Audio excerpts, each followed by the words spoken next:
Big food companies are trying to pull the wool over our eyes with their so-called smaller price increases, but we're not buying their greedy games anymore.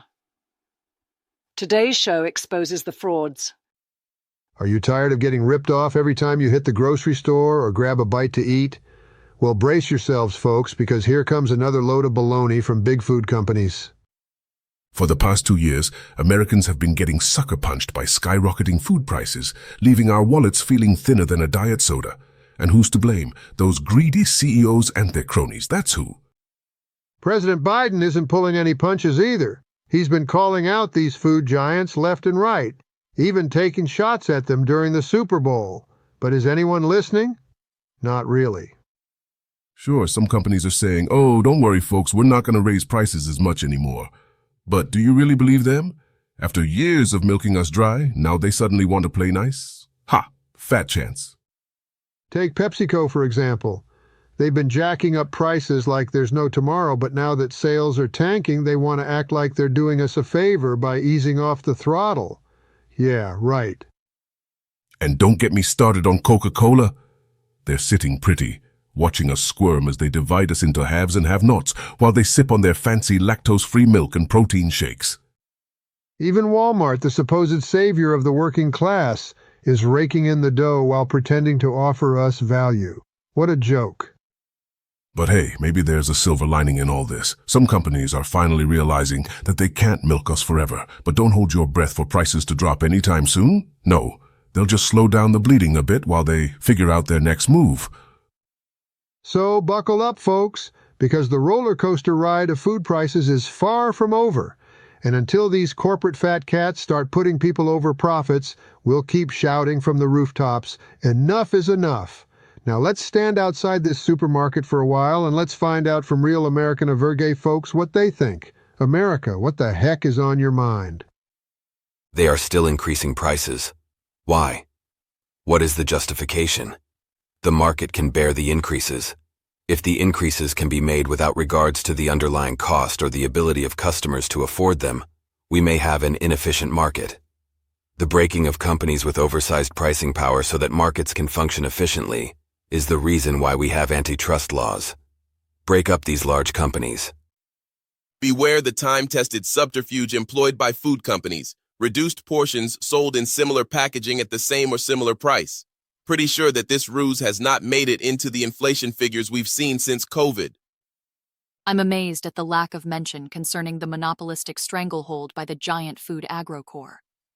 Their profits, as they so proudly announce, have risen dramatically year after year to reward their stockholders, and to buy back their own stock, with little concern for the purchasing public.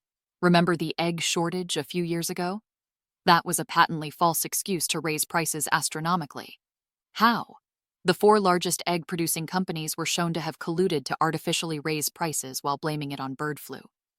Were they even fined for that? Nope. Let's talk about shrinkflation. Remember when orange juice came in a 64 ounces container? Then it went to 59 ounces. Not long after, it dropped to 52 ounces. Has the price stayed the same? Nope, it's even higher. Then there's toothpaste, bar soap, paper towels, toilet paper, you name it. The point being, yes, prices go up for climate change, supply chain issues, wages, as well as for natural and man-made disasters. But the American food corporations are taking that and using it to increase their stock's values and pad their profit margins. The sad thing is, we, the public, cannot rely on the government agencies to even bother with this. Even more so with the current Republican philosophy of burn it all down to the ground deregulation, making it even more hospitable for this sort of chicanery. Wow, that was a mouthful. How about you, sir? What do you think? Smaller price increases means what? It just means it will stop climbing so quickly. Translation: we will continue to gouge you, but at a slower pace. Thank you, corporate overlords. It's important to remember that these companies don't care about you or your loyalty to a brand. It's all about money. And if they can get away with charging $100 for a can of soda, then they will. This is why we shop at Trader Joe's, since they cut out the middleman. Prices won't climb as quickly feels a lot like fewer daily beatings. Stop the greed and cynical calculations to pad your profits, food companies. It's not good news for the average Joe, no pun intended, if food prices simply go up at a slower rate or even flatline. I baked a chocolate and vanilla cake for a friend and wanted to top the cake with Oreo halves. The Oreos were priced at just under $8. Even as a high-income household, I cannot justify spending $8 on Oreos, so I bought the generic cookies instead. My friend still loved the cake. I like Oreos too, but there is definitely less stuff between the outer cookie. I used to be full eating about 10. Now it takes 20 Oreos to get that feeling of cookie satisfaction. You know what I mean? You've been there. It isn't just a matter of food prices. As noted in the NYT and elsewhere on numerous occasions, food companies often maintain existing prices while reducing the volume, weight of products obtained for those prices.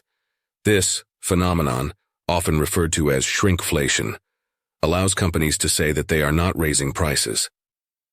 Amazing that profit-taking by manufacturers are only given brief mention, yet there is increasing evidence that across the economy that manufacturers are indeed responsible for a substantial part of the squeeze put on consumers. Perhaps this part of a report by PA Senator Casey can help to illuminate the problem. Bear in mind that when the NYT practices journalistic malpractice, the narrative of inflation being solely responsible for price increases goes on unchallenged and consumers pay the price. Since January 2020, inflation overall has risen 19%, but over the same period of time, the price for boneless chicken rose 38%, twice as much as inflation, Casey has observed. Prices for corn, a key ingredient of chicken feed, have dropped in that time, but what's risen is corporate profits. Tyson Foods, the largest producer of chicken in the U.S. and one of the largest producers of beef and pork, doubled its profits in the final quarter of 2021 and then reported record sales and earnings 2022, the last full year available. Tyson and Pilgrim's Pride, the second largest chicken producer in the country, have both paid fines or settlements in recent years for price fixing or illegally inflating prices. We continue to see a customer that is resilient until they are not. I'm sure there were plenty of people in low-income housing that continued to be resilient until they were sleeping in tents on the streets. You boys publish some of the finest business, economic minds of the day. At least you seem to want us to think so. Voice is never lacking for strength or power when condemning spending, when right-sizing the economy against inflation by commenting endlessly on the too many workers. Too much pay, social incentives to stay unemployed. Oops, too many workers again. Where is the one-time, bold-type, concise and complete analysis, the explanation for why food producers up and down the supply chain, excluding farmers of course, make ungodly world-class all-time record profits, and now having been caught in the act, reformed and promise smaller increases next year, which leads to new record profits. Again, this is fun for you, watching bottom lines bounce up and down. Somehow, for all your wisdom and cool sophistication, you forgot or maybe learned not to care your fellow Americans. A lot of them live in filthy, unabated poverty imposed by the rich and their political boy toys. America has no social compact. There's no reason the poor would feel affection for a country that abandoned what it knew 50 years ago. You blather about increases in the minimum wage. Still worth less than half what was barely bearable poverty when begun. It escapes notice the new ugly super-rich got there not by merit or effort, but because they pay less than a quarter in tax what their parents paid as they were getting rich. You failed us on oil, now you fail us on food. Don't mean to interrupt the opinions and comments, but I want to remind folks that all these podcasts are available at radioai.ca. The audio plays efficiently. You hardly use data even when listening to these podcasts on your mobile device, like on long highway trips, when your partner starts getting boring and you need some stimulation and you're out of Red Bull. Now back to the show. Dynamic pricing, really? Is Wendy's going to adjust the pay of their employees on an hourly basis if the prices changes that way too? I think that they just lost me as a customer. If the cost of the raw materials remains the same all day or all week, the price of the finished good should not change. I'm old enough to remember when a pound of roasted coffee beans was a real pound. I remember when I was able to walk into a supermarket and buy fruit that tasted like fruit and wasn't as hard as a rock when I bought it. I remember when there wasn't as much highly processed food and we could ask the butchers in the back to trim some fat off the steak or the stew meat. I remember when we could buy a quartered chicken and it was cut into quarters rather than what passes for a quartered chicken today. I remember when eating out wasn't a deafening experience. We used to be able to have discreet conversations without music being blasted throughout the room. I remember when the waitstaff didn't come up every few minutes to see if we liked our meal. I recall with great pleasure when milk tasted like milk, ice cream was made with real ingredients, chocolate chip cookies from the store tasted like they had real chocolate in them, and it didn't cost an arm and a leg to buy some fruit, some greens, and some meat. Most of the price increases lined CEO pockets, not workers, and many price increases had size decreases as well. In my years on the bench, I've seen countless cases of hardship stemming from corporate greed, but none strike as hard as the plight of families struggling to put food on the table due to exorbitant prices driven by profit-hungry food companies. It is a shameful display of prioritizing profits over the basic human need for sustenance, and it is high time these corporations face the consequences of their callous actions. Prices are getting so high it's clearly exploitive. And did you notice the packages are getting smaller all the time? Either that or I am getting bigger, which might also be the case. And inside the packages, more air than ever. I bought some potato chips. Great big family bag.